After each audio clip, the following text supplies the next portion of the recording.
Well, good morning, everybody, and welcome to our Brekkie with Becky. It's an absolute delight to have Becky with us, joining us, Becky Waterman, joining us from Kampala in Uganda, where Becky's husband, Dave, is working with MAF as an avionics engineer. And you've been in Kampala since 2017 with MAF. And I thought I'd start by asking Becky about her current situation, her current life, and then hearing a bit more about her past, how she ended up in Kampala, and then hearing about Dave and Becky's plans for the future. And hopefully this interview will inform our prayers for them, which will follow after this. So, Becky, what's life like in Kampala at the moment for you? Wow, it's really interesting here in Kampala. Actually, it's a very interesting place to be. I think it's not been so bad for us, I think, in the last year as it has been for you in the UK in terms of the old coronavirus situation. So actually, things in Kampala right now feel fairly normal as life in Africa ever does. So yeah, it's not been too bad. Yeah, how's coronavirus affected the work of MAF? Have they still been able to fly as much, or? Certainly, initially, we in Kampala, we had this ridiculously hard lockdown right from the start where we weren't even allowed to drive our cars. No one could go to work. You were only allowed out of your house to go shopping, not for exercise or anything. So for the first 4 months, MAF was not able to fly in Uganda at all. We weren't even allowed to go to the hangar for doing maintenance until we pleaded and pleaded with the government to let us access our planes. Fortunately, that situation has ended now. And actually, the cases have been so low here in Uganda that they have allowed us to start flying again. But numbers on our flights have been a little bit low. We think because a lot of people left the country when the virus first started, thinking like it was going to be really bad in Africa, and then it actually wasn't as bad here. But a lot of people haven't yet come back. So our flights are still quite low in terms of numbers, but we are at least flying again and being able to get our partners to where they need to go in Uganda and Congo and South Sudan as well. Great. Are there many MAF workers in Kampala with you? There are. It's actually a really big MAF program here in Uganda. So we have, I think at the moment, there are 22 international families here. So that's a combination of individual people, couples like me and Dave, and then families with kids as well. So quite a lot, probably about 40 people all told, once you include all the children. And then we also have a lot of national staff as well, of national Ugandan staff that we employ in sort of finance and administration, and apprentices for engineering and all sorts of things like that. So it is one of the biggest MAF programs actually, which is really nice. There's a lot of us and we all live in the same sort of area in the city of Kampala. So we're all quite close together, which is nice. Yes, I was going to ask you a bit more about where you live and what does day-to-day life look like a bit for you? Can you give us a feel for that? I mean, obviously Dave is out at work, yes. And so what does day-to-day life look like for you? Yeah, so I live in an area of Kampala called Makindi, or Machindie, if you're being properly Lugandan and pronouncing it correctly.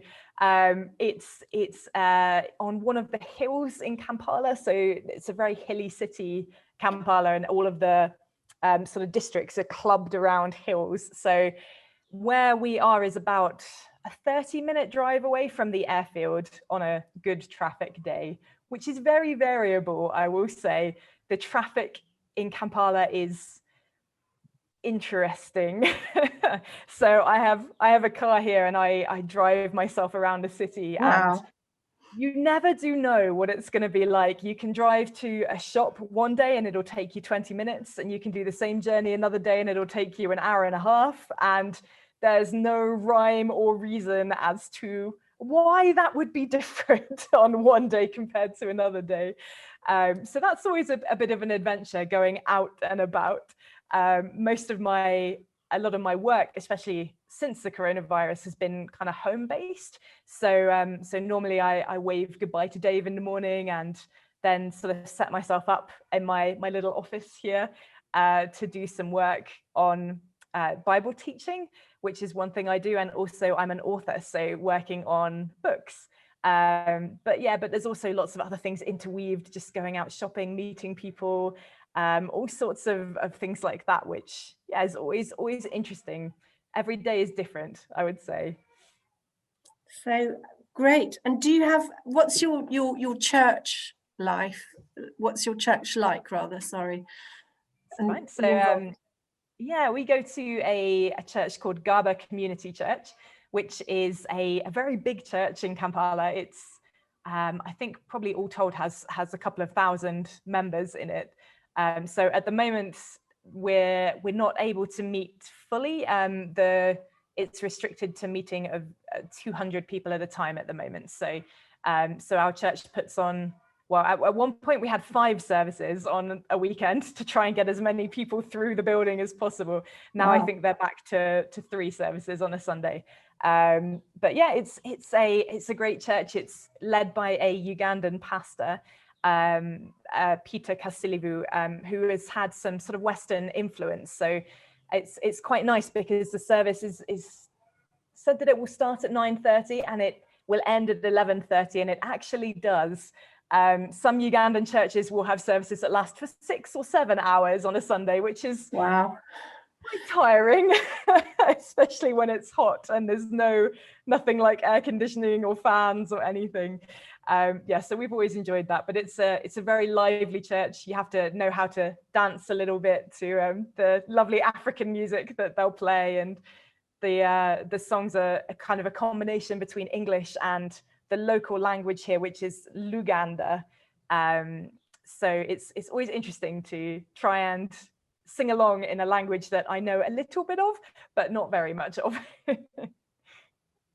And what's your involvement in are you particularly involved in your church, or are you involved in ministry in broader sense, or? Yeah, so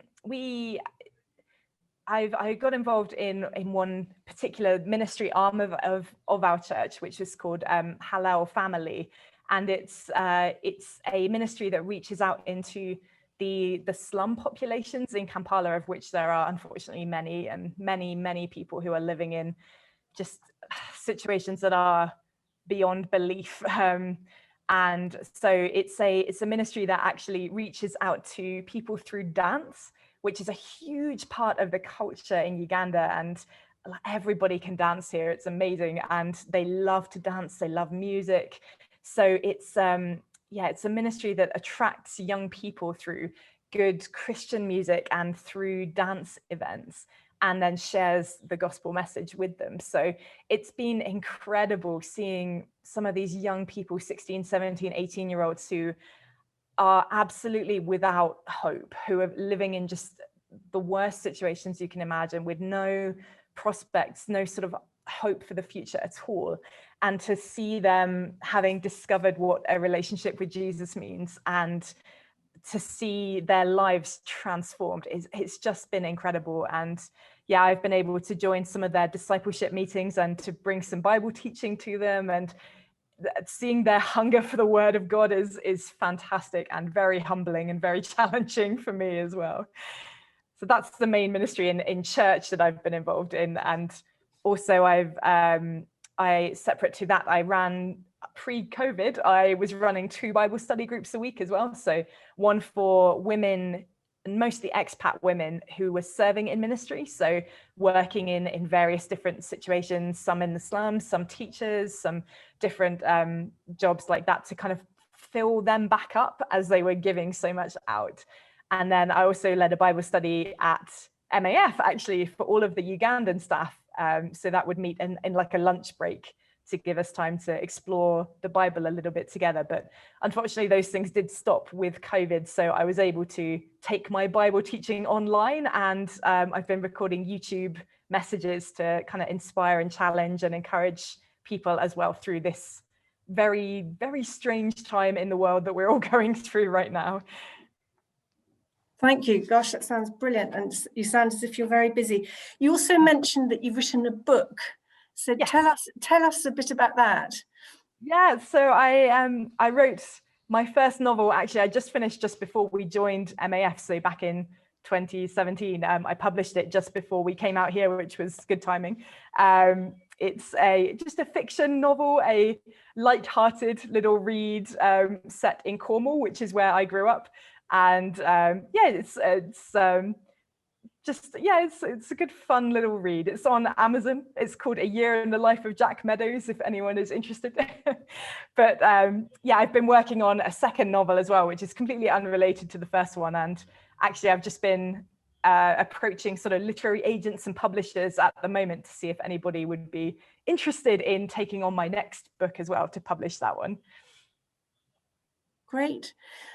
Becky, you mentioned you grew up in Cornwall, which leads nicely into our next little part of our chat, which we'd like to hear a little bit about where you grew up and how you came to faith and your journey of faith. So tell us a bit about that. Yeah, so I grew up on the north coast of Cornwall, very, very spoilt to live ever so close to a beach. You know, after school on a weekday, we would just pop down to the ocean and build sandcastles and play in the ocean. So very much spoilt where I grew up, in a town called Wadebridge. And actually, my dad was the pastor of a Pentecostal church in the town. And that was how we ended up in Cornwall. He ended up, I was actually born in the Midlands, but when I was 2 years old, we moved to Cornwall for my dad to take on the leadership of this church. So I don't really remember anything before that. So it was a really, really beautiful place to live and to grow. And I think having that really solid influence from my parents, it meant that I became a Christian at a really young age, and I was very much wholehearted, preaching to my school friends in the toilets, you know, you must come to church with me or else. Yes, you know, sort of speaking at a young age and getting involved in worship, and it was a huge part of my life, and I loved that. But actually, when I was 13 years old, my dad felt a call to move to start a new church in a different town in Cornwall called Saltash, just on the border of Cornwall and Devon. And one day while he was driving to that church, he was in a really horrendous car accident, and kind of on the dual carriageway, and the other driver was killed. And it was a horrible situation, and it caused a massive stroke in my dad. So we were told at first that there was no way that he would survive, that there was no way he would ever be able to walk again, that, you know, we just sort of had to accept this. But actually, I mean, he is a living, walking, breathing miracle, because he survived and he was able to walk both me and my sister down the aisle when we were married. And even today now, he still preaches. So he can't walk very far and he can't move his left arm at all, but oh my goodness, you put him behind a pulpit and he will just, it's amazing. But for me, as like a 13, 14-year-old girl with my dad in hospital for a year, questioning, you know, why would God have let this happen? Like, why would God have called him to start a church in this place and then allowed this car accident? So my faith had a major wobble for a few years in what is a difficult time anyway, those teenage years. So I think it was when I was 18, and every single Sunday in that time, every Sunday my mum would ask, like, are you going to come to church with us this week? And I would be like, nope, not a chance. But one Sunday I remembered kind of ending up in the car and not really sure how I got there, and being back in church, and the pastor preached a sermon about somebody in the room who needed to come back to God. So I recommitted my life to God right then, just before I went off to university. And And actually the very first thing that I did was to go on a short-term mission trip to Albania, because mission is something that has been on my heart since I was a child, since I first experienced what life with God was like. Yes, so that's kind of my young formative years. And from there, I went to university at Bristol and studied computer science. Got my first job in Gloucester, so steadily making my way north up the country. You know, if you can class Gloucester as north, I don't know. Yes, country, I think they call it in Cornwall. Yes, absolutely. So I worked as a business consultant for a couple of years in Gloucester, and then started my own business actually after that, doing freelance writing and website design. And yes, stayed in Gloucester for that time. So where did you meet Dave, and was it love at first sight? Cheesy question. I met Dave in Gloucester actually. So he also had ended up in Gloucester for his first job. So it was the kind of city that drew both of us, despite having no connection with it whatsoever. And we ended up in the same church and the same small group, in fact. And that's where we met, was in our church small group, which was a group for sort of 20s and 30s. And I remember, because we were watching, is it Louis Giglio, the Indescribable DVD, this like amazing, you know, this creation of the world DVD. And everybody got very annoyed at Dave and I because we were sitting like whispering in the corner, having just met that evening. So I think pretty close probably to love at first. Oh. They banished us to an office so that we could talk and they could watch the DVD in peace. Oh, funny. And so tell us a bit about how, so you got married, and did you carry on with your jobs, and how did you end up joining MAF, if that makes sense? Yeah, absolutely. The interesting thing is Dave actually felt called to join MAF when he was 13 years old. So wow. He read an article in a magazine that said that they needed aircraft engineers, and was like, I can do that.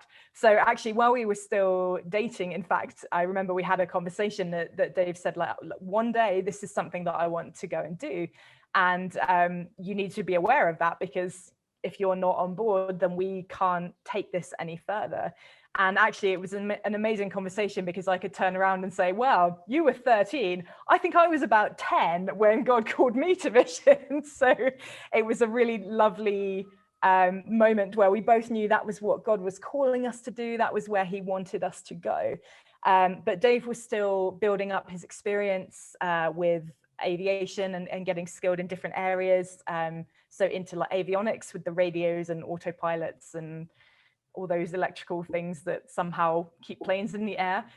So that took quite a few years to gain all of that experience. And we ended up moving to Southampton, which was, or Totton, a town on the edge of Southampton, where Dave was getting some more experience, and I was able to do a distance learning theology course to help with my ministry as well. So looking back, we can see kind of God's perfect timing and all the preparation that we had to get us to that point where we were ready in ourselves to leave everything we'd ever known in England and head to Africa. There was actually an event at our church, I remember, where it was a sort of a conference day, and the speaker said to remember the dream that was lying dormant in your heart. And I was helping to run the event, and Dave was at the back running the tech stuff, the sound and everything. And both of us wrote down separately at the same time, mission. And it was that sort of launched us, like, okay, now it's the time, we're going to do this. So we contacted MAF that week and started the process of application, and they were very eager to have us join, especially with Dave's skill set. No, that's great. And you've been in Uganda since 2017, and you recently you've become our St Margaret's MAF partners. Tell us about your future plans, because I know you're coming back in August to the UK. So tell us a bit about what you're coming to the UK to do and where you are moving to afterwards. Yes, so middle of August, we will be leaving Uganda and making our way back to the UK, where we'll be for about 2.5 months, assuming everything is semi-stable with COVID. I mean, who knows? But the plan is that we'll spend that time sort of going around to different churches that we have connections with. So we're very much hoping that we will be able to come and see you all and actually meet you in person rather than behind a screen. We'll be talking a little bit about what we've been doing, what we're going to be doing. And then it's amazing how 2.5 months can fill up with medical checks and dentist appointments and all of just the paperwork. You know, when do our bank cards expire? Like, oh, we better get new ones of them, and passports and driving licenses and all the logistical things that you can't do very well when you're actually living in Africa.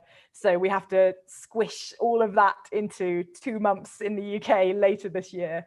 But it will be good. We'll have a chance to catch up with family as well, and we'll put a couple of weeks of holiday in there so we can see friends and family and enjoy a bit of time there too.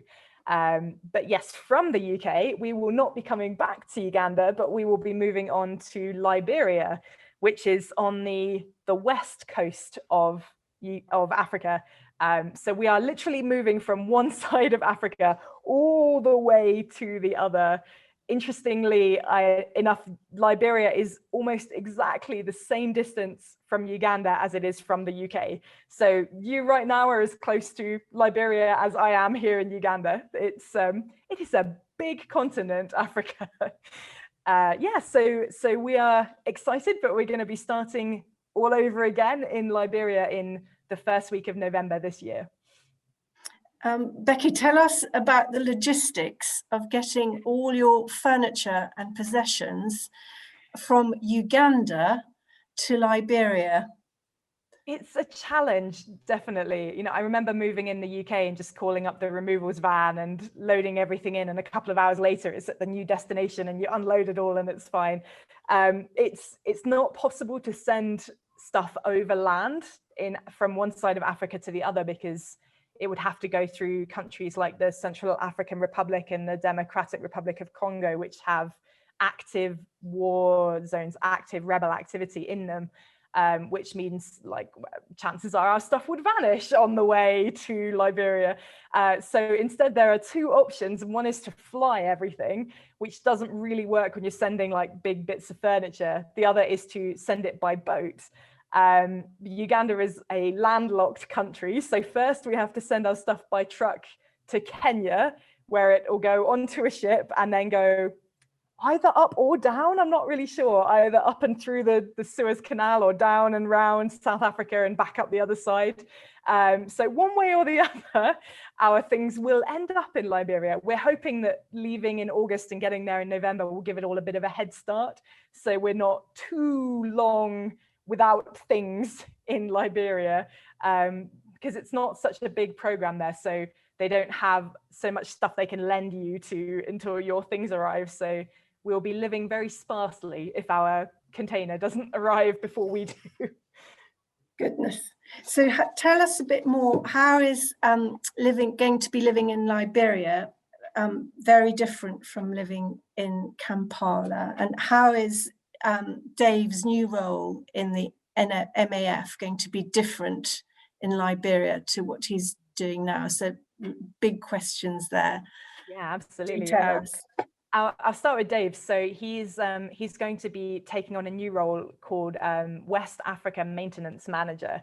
So historically, MAF has handled like maintenance in each individual country. So Uganda has its own maintenance team, and Kenya has its maintenance team, and Tanzania has its maintenance team. But because we're very, very short on engineers right now in MAF, so this new idea is that Dave is going to go and establish and run a maintenance base that can support all of the countries around Liberia, as well as Liberia itself, so that we can reach more people and transport more people who are doing amazing work into the places where they need to go, without having to worry about trying to find engineers to put here, there, and everywhere.